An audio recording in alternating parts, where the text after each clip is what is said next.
Karena saya suka pengen senyum sendiri, ini orang belajar tinggi-tinggi sampai S3 tapi nggak kenal Allah, kalah sama anak TK yang belum sekolah SD. Saya ngapain sekolah tinggi-tinggi kalau konslet pulangnya? Sekolah tinggi-tinggi tapi nggak kenal Allah, sedangkan ilmu itu ada untuk menguatkan iman.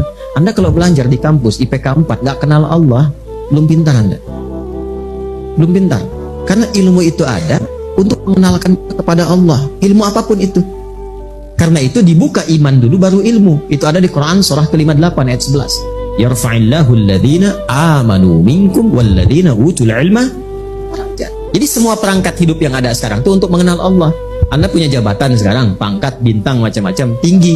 Tapi kalau dengan kedudukan itu belum mampu mengenalkan bahkan diri Anda kepada Allah, itu belum diakui di hadapan Allah. Ya, harta juga demikian. Berapa banyak harta yang mampu mendekatkan diri Anda dengan Allah? Kalau udah ditambah sampai miliaran, triliunan, belum kenal Allah juga, mau berapa